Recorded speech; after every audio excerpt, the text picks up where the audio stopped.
Mesdames et messieurs, merci d'être restés jusqu'à présent pour nous retrouver dans le décryptage. Le consultant politique est déjà en studio avec moi pour donc l'exercice. Bonne arrivée, bonsoir à vous, Agapit Napoléon Maforécan. Bonsoir Angèle, bonsoir tous les téléspectateurs. Avant d'en venir à nos différents sujets du jour, nous allons quand même marquer un petit arrêt pour rendre un hommage à cet homme qui a disparu cette semaine. Agapit Napoléon Mafoé, quand je veux parler de Monsieur Amos Elekbe qui nous a quittés cette semaine. Oui, en effet, Angèle, on ne peut pas passer sous silence une disparition d'une personnalité de telle immensité. En fait, la jeune génération a besoin de connaître Amos Elekbe, un militant, c'est important, un militant de gauche qui a traversé le temps politique de notre pays, qui n'a certainement pas eu le temps de passer le témoin, de transmettre à la jeune génération un certain nombre de vertus. Parce qu'il a préféré rester dans l'action jusqu'au bout. Et quand il quittait l'action, il n'y avait plus de force pour lui.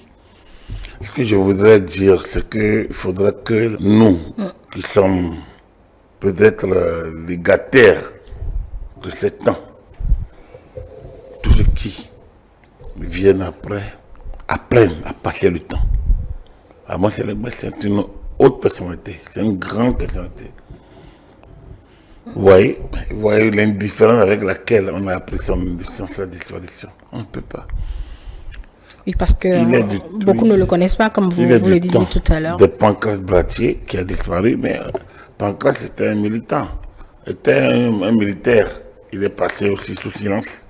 C'était les membres du comité préparatoire de la Conférence nationale des forces vives de la nation. Il faut le dire. Mais mieux que Pancras, Amos Elekbe, de ces militants qui a côtoyé le système du PAPB, on les appelle les PAPB compatibles. C'est-à-dire des personnalités de gauche qui n'étaient pas PAPB, mais qui n'étaient pas anti-système. Donc, ils étaient dans leur système, ils attendaient mieux du système et ils voudraient juger le système sur pièce. Leur leader, c'est Adjo Bokoyans, que le système a récupéré et qui est décédé en 82. Mais eux, ils ont continué le combat. Mais autour du président Kédékou, ils n'étaient pas des opposants, mais ils n'étaient pas des militants du Parti de la Révolution populaire du Bénin. Mais Amos Elekbe, membre du vice-président de la commission préparatoire de la conférence nationale, autour de Robert Dossou, une fois la conférence terminée, a pu se débrouiller pour de tous les systèmes. Et ça, c'est l'autre côté du personnage. Il était avec Soglo pour le quinquennat 2091-96, Kérékou avec la décennie 96-2006, Boniaï avec la décennie 2006-2016, et pris par la force de l'âge de pouvoir plus vendre d'autres illusions, il s'est retrouvé un peu. Mais militant également des démocrates, bon, toujours avec Boniaï donc. Oui, quand on va demander, c'est là que j'ai envie de chuter. Qu'est-ce que Amos Elekbe laisse comme héritage? Je n'ai pas envie d'être choqué. Il laisse rien. Au moins, il laissera le militantisme que vous venez de rappeler. Disons un opportunisme militantiste. Il faut travailler à laisser un militantisme sérieux. Vous savez, mais le militantisme ne peut qu'être normalement intéressé. On ne peut pas militer sans rien espérer. Nul n'a besoin d'espérer avant d'entreprendre. Et lorsque vous êtes en action politique, vous laissez un certain nombre d'idées, de postulats. Et lorsque vous avez été révolutionnaire, vous savez, les Simons, ils font des Ogoumas. Combien de personnes perdent? Il fait des Ogoumas et morts, personne n'en parle. Mais ces personnalités du PAPB ont laissé. Ils ont été déçus par la tournure du système. Mais ils ont laissé Mathieu Kérékou. Ils n'ont pas bloqué. Simon Ifeanyi Oguma a fait à la Convention nationale une lutte dont personne ne parle. C'est lors de la déclaration de la souveraineté. Moi, je suis historien de l'instant. Je suis un analyste. Je suis un homme de culture. Je suis un homme de liberté. Je suis un homme de, comme je le dis toujours, je suis défenseur de la liberté. Et mon devoir, c'est de rappeler ces temps et ces instants pour que la nouvelle génération ne se perde ou ne s'égare dans les théories ou dans les postulats et surtout pas dans les formes dont on parle et reparle. Parce que nous sommes mus par l'intelligence artificielle qui réfléchit à la place des gens. Oui. Donc, pour moi, je salue la mémoire de Roman Célébré, un grand monsieur de gauche. D'accord. Mais après, je pense qu'il s'est perverti progressivement dans les temps. Et le dire, c'est pas salir sa mémoire. C'est, disons, demander à la génération que nous sommes, qu'il aime bien. C'est un bon tonton, qu'on peut le dire. Mais qu'on peut le dire et dire aux futures générations que la vie, c'est semer le verbe et laisser l'arbre grandir. Depuis 2000, depuis 1990, Oui. nous faisons une expérience. Mais chaque génération de Béninois pense que à chaque fois que c'est le nouveau temps, ils ne comprennent pas qu'on a connu d'autres temps. Je salue les révolutionnaires qui ont travaillé autour de Mathieu Kérékou, qui l'ont guidé. Joseph Degla, Simon Ifeanyi Oguma, Mamadjougou. Ceux-là qui ont passé peut-être, et notre grand frère Tchon, qui est vieux encore, et qui, idéologue, mon idéologue, comme moi j'étais écolier, Amos Célébré aurait pu rester dans nos mémoires comme un grand révolutionnaire. D'accord, on va, on va arrêter les hommages là. Je voudrais saluer sa mémoire. Je voudrais saluer sa mémoire. Ses enfants, sa famille biologique, sa famille politique. Ce fut un homme qui ne saurait rester, auquel on peut rester indifférent. On en parle parce qu'il a fait, il a agi. Bon ou mauvais, on retiendra. Nous sommes des juges, on n'est pas des juges. Moi, je dis pour moi, mais je retiens de lui le militantisme tout court. Je retiens le militantisme et je dis, agissons, travaillons, combattons, luttons pour un Bénin meilleur. Et demain, d'autres feront tout ce que je viens de dire à notre place. Qu'importe, on est passé. Faisons notre travail. Absolument. Merci à vous pour ces quelques mots en hommage à Amos Elegbe. On retiendra qu'il a été un militant. On va revenir à Agapit Napoléon Mafoikan. À nos sujets dont nous devons débattre aujourd'hui, nous avons 3 temps à passer ensemble. Nous parlerons de la question de la démocratie en Afrique subsaharienne, surtout avec les changements de système par nos voisins. Nous aborderons aussi ces visites du médiateur de la République aux anciens présidents d'institutions. Et si nous avons le temps, nous parlerons de cette présence d'officines de déstabilisation qu'a dénoncé le porte-parole du gouvernement et qui fait réagir l'opposition, qui exige donc qu'on dise concrètement où sont ces officines. Voilà, on va commencer par le premier sujet. Dans l'entretien ce matin, nous avons reçu un consultant géopolitique. Nous lui avons demandé, au vu de ces changements de gouvernance dans la sous-région, ce qui reste des espoirs démocratiques de 90 en Afrique subsaharienne. Pour lui, c'est une crise de la démocratie due justement à une impréparation des différents pays à ce nouveau système. Il pointe du doigt les acteurs qui n'ont pas su jouer leur rôle. Première question pour vous, déjà Agapit, au vu de ces analyses, est-ce que vous vous retrouvez dedans? Écoutez, j'ai pas besoin de me retrouver dedans. Je suis dedans. En fait, je n'ai pas besoin de me retrouver. Je suis dedans parce que je l'ai dit, je l'ai répété à foison, que nous avons embrassé un système dont nous ignorons les contours. Moi, jeune à 20 ans, je me posais déjà les questions lorsque nous avons embrassé tout ça. Jeune à 20 ans, 21 ans, j'écoutais Nicéphore Soglo dire que le multipartisme intégral était un danger dans le cas de notre pays et qu'il fallait un bipartisme.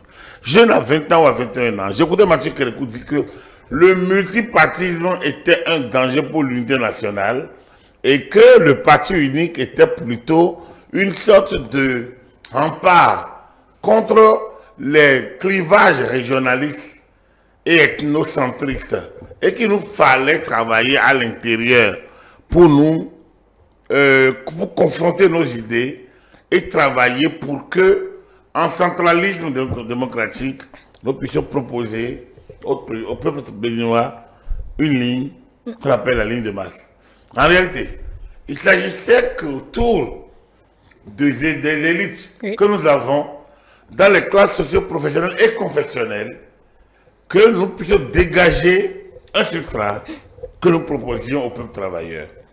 Et le régime du PPB s'est transformé en cela. C'est l'idéal des régimes de démocratie populaire, qu'on estime que c'est de la dictature. Alors, ne nous leurrons pas. La dictature, c'est quoi? La démocratie, c'est quoi? Mais tout ça, c'est des bavardages. En fait, on est dans le mode de gouvernement. Le même peuple à qui on oppose la dictature, on impose la dictature ou bien on vend la dictature, c'est le même peuple à qui on désire le pape par fumée blanche. Et tout le monde s'extasie qu'un individu, parce qu'il est cardinal et parce qu'il est censé être désigné, soit désigné dans une chambre close et on s'extasie et on est heureux de le sentir pape, patron d'une congrégation religieuse, un patron quand même, et homme politique majeur dont la voix est éminentissime, c'est-à-dire qui porte plus loin que celle d'un homme élu. Regardez Patrice Talon, élu avec les majorités que vous connaissez. Est-ce que ça va porter aussi loin que celle du pape? Pape François, élu en 2013. Mais Pape Léon XIV, élu en 2024-25. Regardez Patrice Talon. Et pourtant, qui a plus de légitimité? Mais Patrice Talon est élu dans la sphère de son territoire. Par contre, le Béninois. Qui est plus démocratiquement élu? Qui a la légitimité? Les systèmes ne sont pas les mêmes. On ne peut pas les comparer. Afrique, Asie, peuvent avoir comme chef spirituel intemporel. Il est spirituel, mais il est intemporel, infaillible. Un homme désigné par hasard. Avec tout le respect que moi je dois pas l'esprit, c'est... Par hasard. L'esprit, ce n'est pas de la, c'est pas de la science. On ne va pas entrer dans ça. C'est du dogme. Non, non, il ne s'agit pas de fuir le débat. Il s'agit de savoir que nous sommes dans le dogme catholique. Non, on ne discute pas le dogme. Non, on ne discute pas du dogme taboula. Comment on ne discute pas de la démocratie? Le parallélisme que vous essayez de faire... Je ne fais pas de parallélisme. J'explique pour démontrer simplement que il y en a qui trichent. Ils trichent avec la conscience. Ils trichent avec les normes. Ils trichent, tout simplement. Je crois en un seul Dieu, le Père Tout-Puissant, créateur du ciel et de la terre, de l'univers visible et invisible. Je crois à la Sainte Église. Je crois à la rémission des péchés. Je crois à la résurrection de la chair. Nous croyons. Nous croyons. Est-ce que je crois à la démocratie? Est-ce que je crois à la constitution de mon pays? Est-ce que je crois en l'article 24 de la constitution? Est-ce que je crois? Voilà ma question à moi. Je ne m'amuse pas avec ça. Je interroge. Est-ce qu'il y a un système unique? La France avait l'hyper-présidentialité. Est-ce qu'on nous l'a concrètement imposé avec notre conférence ici au Bénin? C'est justement ainsi que l'aide du renouveau démocratique a démarré. Ça a été un choix d'un moment donné. Jusque-là, le Bénin essaie de se débattre dedans. Agapit Napoléon Mafoika, de ce renouveau démocratique qui semble être à mal dans la sous-région. Qu'est-ce que vous appelez le renouveau démocratique? C'est de la théorie. C'est de la théorie. C'est qu'à un moment donné, face à des situations données, certains doivent penser qu'un système, une manière de gouverner, peut prendre le pas sur une autre. C'est comme chez vous. Il y a une crise. La meilleure partie avec monsieur, votre fils aîné, et le voisin d'à côté arrive pour dire, ah non, mais c'est parce que vous l'empêchez c'est parce que vous ne lui permettez pas, ouvrez les portes à votre fille, laissez votre garçon recevoir. Et vous dites, non, chez moi, c'est la structure gestion. On dit, ah non, mais madame, on est au temps nouveau, on n'est plus au temps ancien, on empêche les enfants. Madame, ouvrez les portes. La question, est-ce que c'est vraiment le problème? Est-ce que le diagnostic a été réellement fait? Pourquoi on veut que parce que monsieur d'à côté ouvre ses portes, que vous ouvriez vos portes aux enfants? Moi, c'est pas qu'il faut faire un autre dialogue avec vos enfants pour que vous vous entendiez sur un nouveau schéma. Pourquoi? Parce que c'est le modèle d'à côté qui est le meilleur. Voilà la question. Voilà les questions auxquelles on n'a pas répondu en 90. En 90, Mathieu Kakoudi, s'il n'y avait pas le problème économique, il n'y aurait pas eu la conférence nationale. Mais il avait raison. Aucun peuple de Dahomey ne revendiquait la démocratie. C'était le Parti communiste de Dahomey qui, avec ses mouvements d'action, ses comités d'action, essayait d'irriguer les cercles de pouvoir, l'administration et l'université, les écoles. Le 6 mai 1945, quand il y a eu les débordements qui ont coûté son poste à Michel Aladé, qui ont propulsé les Batoko, est-ce qu'on a réellement analysé? On n'a pas analysé. On a cherché le bouc émissaire. En réalité, parce que certains pensent que c'est parce qu'il n'y a pas la démocratie. La conférence des cadres de 119, est-ce qu'on l'a analysé?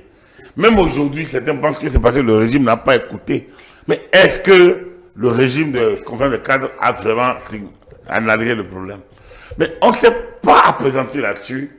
Et ces éléments sont restés comme des situations qu'on aurait dû, que personne n'a pas. Et aujourd'hui, qu'on essaye de monter comme si on les avait écoutés, ça aurait pu changer quelque chose. À la conférence nationale, la souveraineté décrétée le dimanche 25 février a permis à un groupe de prendre le pouvoir sur un autre. Mais est-ce que ce groupe avait une offre meilleure? Mais avec le temps, on a compris, il n'avait pas. Chacun avait son agenda. Comme disait quelqu'un le mercredi 21, ceux qui ont des petits papiers dans leur poche, des bouts de papier dans leur poche, n'ont qu'à les sortir. Et on va regarder. Personne n'a sorti son bout de papier. Il y a eu la déclaration de souveraineté. Il y a eu la suite. Quelqu'un n'avait pas la force de bloquer. Les gens disent que c'est parce qu'il ne voulait pas. Non. S'il avait la force, il l'aurait bloqué. Il n'avait pas les moyens d'entretenir une armée pour contrôler ce qui était là. Il a eu, c'est un militaire, il a la notion des rapports de force qui l'ont empêché d'aller plus loin. C'est ça qu'on lui doit. Sinon, quand vous regardez la suite, c'est pas les Aboudou Saliou qui ont refusé de reconnaître les résultats des élections de 91 qu'on va porter en triomphe. Non. Le Dahomey, devenu Bénin, a laissé au monde des images fortes de la même situation qui était le Dahomey de 60, de 63, de 64, de 65, de 67, de 68, de 69, de 70, de 72. Etc. Je le dis parce qu'on n'a pas su tirer à chaque étape les leçons qu'on devrait tirer. On dit, donc du coup, lorsqu'on allait en démocratie à 90, sous quelle base? Sous aucune On base. s'y a jeté donc sans grande préparation. C'est ce que vous êtes en train de dire. Ça me savoir où on allait. Ok, d'accord. Je prends justement... Il n'y a pas de vent favorable à celui qui ne sait où il va. D'accord. Vous connaissez l'expression? Bien évidemment, Agapit Napoléon Mafouri. Si on s'est jeté dedans en 90... J'ai d'espérer avant d'entreprendre. Vous connaissez l'expression? D'accord, je la connais également, mais laissez-moi vous poser au moins la question, puisque je vous ai laissé faire ce développement, puisqu'on s'est jeté dedans, sans vraiment préparation et tout. Que dites-vous de ce qui se fait alors dans la sous-région actuellement, dans la sous-région de l'Afrique, en tout cas en Afrique subsaharienne? Est-ce que c'est pas la même chose que vous reprochez qu'on a fait en 90 qui se fait avec, par exemple, la situation au Togo et également au Mali où on ne sait pas concrètement où ils vont? Non. Mais très tôt, on a vu les limites de ces histoires-là. Parce que, ouais, les théoriciens de la démocratie, ils n'ont même pas pu nous donner une constitution qui rassure. Même au Bénin. On a créé une monarchie autour du président de la République. Mais après, c'est les mêmes qui se lamentent quand ils se sont retrouvés hors du cercle du pouvoir. Sinon, vous appelez quoi contre-pouvoir lorsque c'est le président de la République qui désigne les membres de la Cour constitutionnelle? Vous appelez quoi contre-pouvoir quand c'est le président de la République qui désigne le HAC, les membres de la HAC? C'est-à-dire, il désigne lui-même et le bureau de l'Assemblée désigne. Or, il est majoritaire à l'Assemblée nationale. Comment vous voulez dire que c'est contre-pouvoir?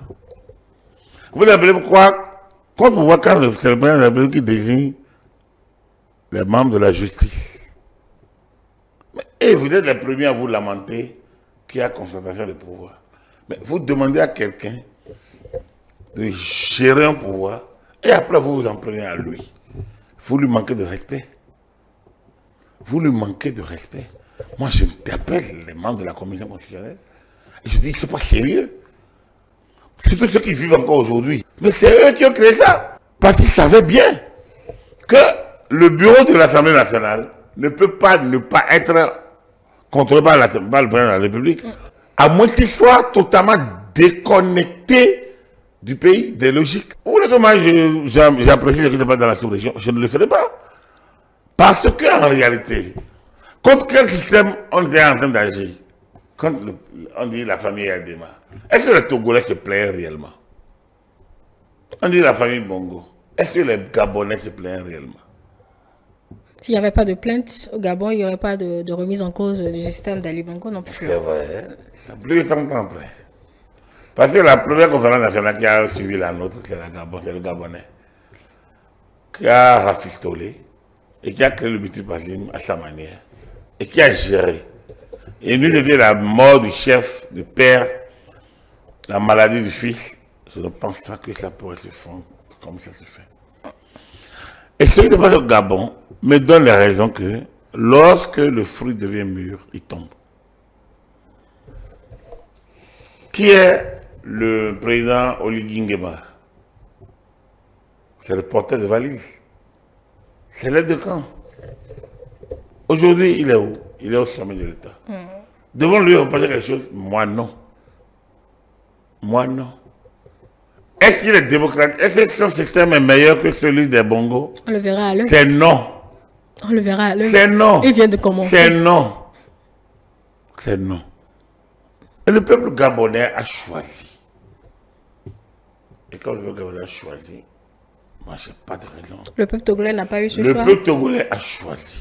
Ah bon. Il se plaint auprès de vous. Bon, auprès de moi, mais on voit, comment on dit, le soulèvement bon, je vais dire... Quelques manifestations de la foule. En tout cas, appelez-le comme vous voulez, mais il y a une manifestation. La foule n'est pas la raison. Ceux qui sont là, c'est les Manamana, en 89. En clair, qu'est-ce que vous essayez de dire, Agapit? C'est ça que la marmaille que vous voyez, la foule n'est pas intelligible. Ceux qui sont intelligibles, c'est ceux qui foutent. Moi, je ne peux pas, de mon niveau d'analyse, prendre la marmaille comme la raison. La foule ne décide pas. Ce qui décide, c'est la masse hélène. Donc, vous validez donc ce qui se passe au Togo? Ce n'est pas à moi de valider. Le Togo avance à son rythme, avec son système, comme tout peuple. Comme l'Europe. Et vous le caractérisez, enfin, caricaturez comment ceci? Moi, je n'ai pas de caricature à mettre au Togo. Vous donnez à ce qui se fait moi, au Togo. qui suis-je pour mettre une caricature sur le système togolais? Un analyste? Vous appréciez? Le Togo avance à son rythme, à son système, avec ses hommes, avec ses structures. On avisera. Le peuple avisera. L'avenir nous permet d'aviser. Qui sommes-nous pour juger des choix? Quand je vois des gens critiquer, donner des raisons, réagir au nom des gens, je dis, ils sont dotés de quel pouvoir? De qui? Qui le leur a donné? Pour qu'ils parlent au nom des autres. Mais qu'est-ce que vous croyez? Pour que l'Europe gagne le 8 mai, pour qu'il y ait le débarquement en Normandie qui a mis fin à la Deuxième Guerre mondiale, il a fallu l'Union des Républiques socialistes soviétiques. L'Union soviétique. Sans l'Union soviétique, l'Europe ne gagnerait pas la guerre en 1945. Aujourd'hui, on dit le même système. Quand vous allez en Allemagne, la porte de Brandenburg, vous verrez la zone soviétique. Là où l'Union de RS soviétique avait contrôlé et qui a permis aux Alliés de gagner la Deuxième Guerre mondiale. Et pourtant, on voit aujourd'hui la Russie hégémonie.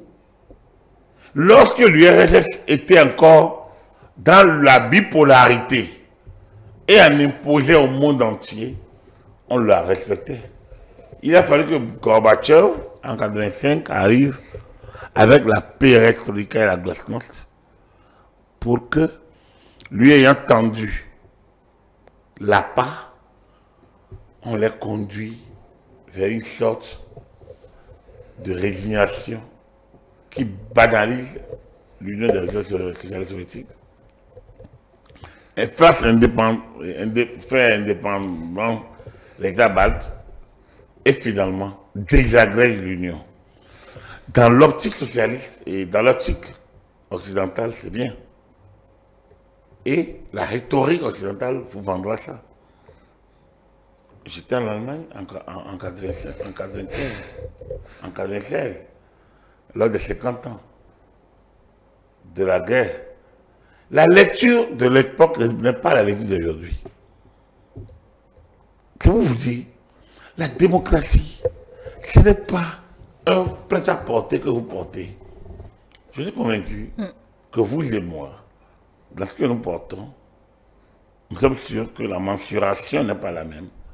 Et que si c'était d'autres personnes qui devaient être à notre place, ce ne serait pas de cette taille. On doit tenir compte des peuples et surtout du niveau et de l'évolution. Mais vous dites un peu que le pouvoir appartient au Parlement et que le Parlement est... Attends, les gens ont commencé par instrumentaliser le Parlement. Et vous dites donc que non, c'est des dictatures. Mais finalement, vous voulez quoi? Voilà la question. Mais vous voulez quoi?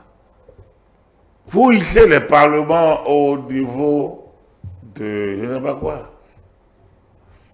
Et les gens ont compris qu'il va aller chercher la majorité au Parlement. Il convainc l'opposant d'être de camp. Il vote les lois. Il amende les constitutions. On dit, ah, c'est la dictature. Alors, finalement, décrivez-nous alors votre démocratie. En fait, en clair, ça a montré ses limites et vous, c'est ce que vous essayez de démontrer depuis. Ce système vient avec ses limites et l'imposer comme la normale, c'était de l'usurpation du pouvoir du peuple. On appelle quoi la démocratie elle-même?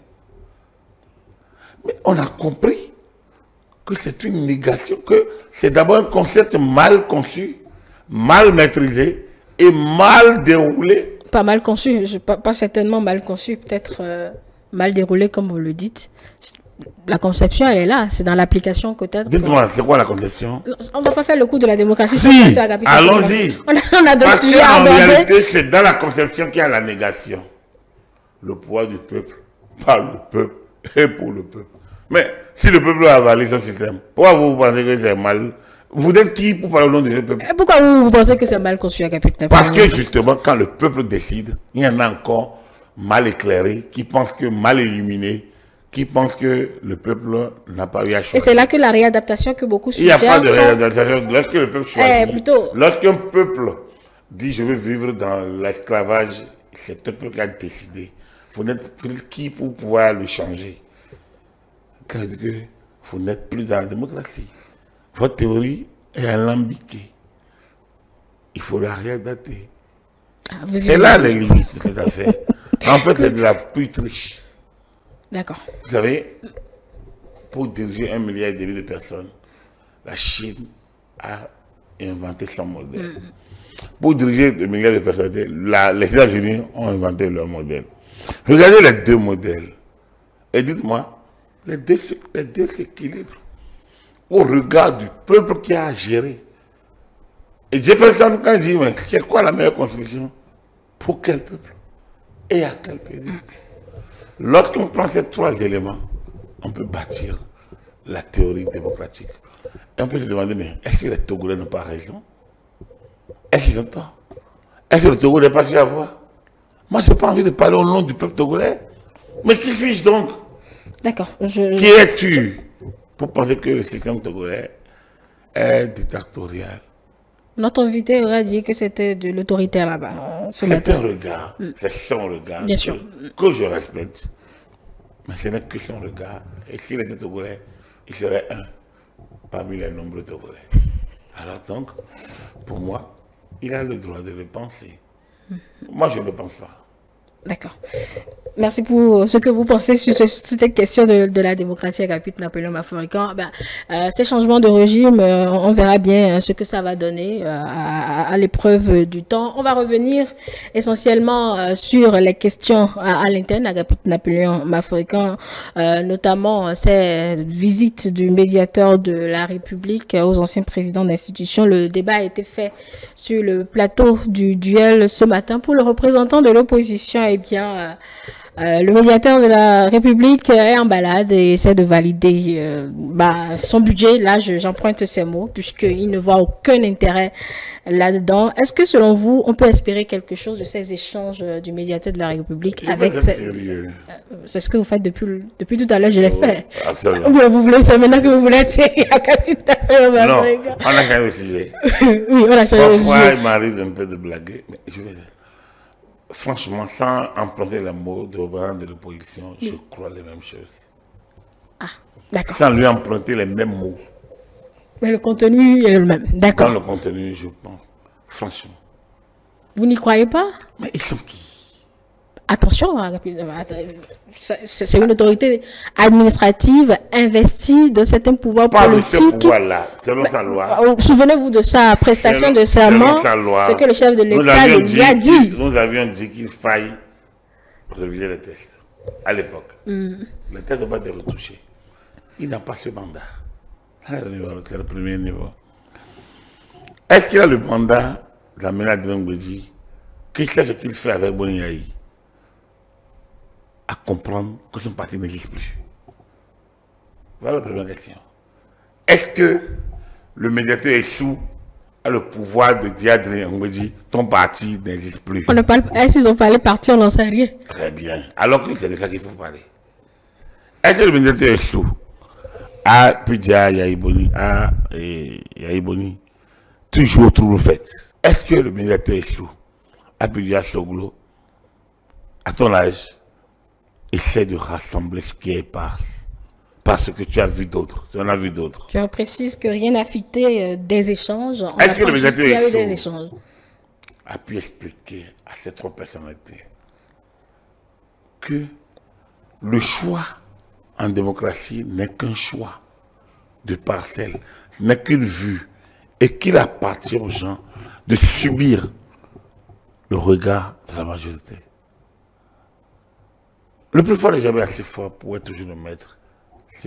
S'il a initié, si lui-même il a initié, on suppose, est-ce que c'est le chef de l'État qui lui a donné mandat, on n'en sait rien. En tout cas, s'il a initié ces échanges, c'est qu'il semble être conscient qu'il y a une situation qu'il faut régler, donc il faut initier une médiation. À mon avis, il n'y a rien à négocier. Et c'est la même chose quand le porte-parole du gouvernement parlait de la situation au nord. En disant, mais en relayant ces choses, on donne de la valeur à l'ennemi. C'est la même chose. C'est la même chose. Oui, transposer pour que je sois sûr de vous comprendre. En allant vers ces personnalités qui ont fait leur temps et qui devraient céder le passage, on leur donne encore de la valeur qu'ils n'ont plus. Le cheval universel direct, c'est un homme, une voix. Pourtant, quand ça ne va pas, Le cheval universel direct, ce sont ces personnalités qu'on voit pour... Avec que vous voyez. Vous envoyez d'autres. Logiquement, la République a ses voix, la République a ses institutions. C'est les personnalités qui ont plutôt convergé vers le désordre depuis 2016. Adrien Mbodji, qui a validé toutes les réformes, sort des bois pour trouver maintenant des limites. Ce que fait le médiateur, oui, c'est de donner des coups à des digressions désespérantes dans une république où rien n'est facile pour personne. Lorsque vous avez fait votre temps, cédez le passage. Permettez aux autres de passer. Rien n'est acquis à l'avance. On ne va pas les enterrer vivants, comme l'aurait dit l'autre à l'époque. Ils sont vivants, ils observent, ils pourront réagir aussi longtemps que Dieu leur donne la vie. C'est sûr. Et le fond. Moi, je ne parle pas d'eux. Je ne parle pas du médiateur. Je ne dis pas qu'ils n'ont pas le droit de dire. Ils ont le droit. Donc, mais le médiateur, lui, n'a pas le droit d'aller les voir. Je pense que le médiateur a un autre travail à faire dans la République. Ok, je suis votre logique et j'essaie de rester dedans. Il n'y a que ça à suivre. Non, là, tout de suite, la logique que vous développez. Mais voilà qu'il a déjà créé le précédent. Non, il n'y a pas un précédent. Aller vers ces personnalités, c'est déjà reconnaître qu'il y a une situation à régler. Il n'y a pas de précédent créé parce que rien n'est fait. Et aucune action n'a été. Il y a eu les séminaires de grands propos, le médiateur a reçu plein de personnes, machin. Et la suite. Vous avez vu de suite? Je ne sais pas comment vous allez expliquer quoi. Lorsque des gens en éveil refusent d'ouvrir les yeux. Vous voyez? Voilà la honte. Ne seriez-vous pas dans un déni, Agapit Napoléon? C'est pas moi, c'est eux qui le sont. C'est Adrien Mbodji qui a forcé pour placer ces indices, ces couleurs et autres dans l'Union progressiste et qui se réveille brutalement. C'est Adrien Mbodji qui a trouvé que le Parti Talon a hérité d'un État totalement fragmenté. Très bien. C'est Boni Yahi qui voulait d'une démocratie, qui dénonçait la démocratie Nescafé, qui voulait d'une dictature de développement, mais qui aujourd'hui trouve qu'il y a... Il faut poser les bonnes questions au médiateur. Est-ce qu'il est à l'aise lui-même? Est-ce qu'on n'abuse pas des populations? La population n'a rien à voir là. Ah d'accord, c'est un jeu d'appareil. C'est un jeu d'appareil. Est-ce qu'il y a une intervention particulière de la population dans ce qu'il fait? Bon, on n'en a pas vu. C'est un jeu d'appareil. Alors est-ce qu'on n'abuse pas alors des populations? À quoi nous servent les institutions? À quoi servent les voies de recours? Quand vous créez votre diable, je ne vais pas demain embêter qui vous perturbe. Lorsque créer cette situation, il ne faut pas comme ça dépasser demain. Merci à vous, Agapit Napoléon Africain. Je vous laisse tranquille avec mes questions ce soir. Allez, vous rentrez bien chez vous. Merci à vous de nous avoir suivis jusqu'à présent. Nos programmes vont se poursuivre après cette émission. Et je vous rappelle que vous pouvez retrouver cette émission en nouvelle diffusion ce 12 mai après le bulletin de la mi-journée, également quelques extraits sur nos plateformes numériques. Nous étions en direct du studio François Xavier en Limnement, télé avec vous, pour vous. Très belle soirée.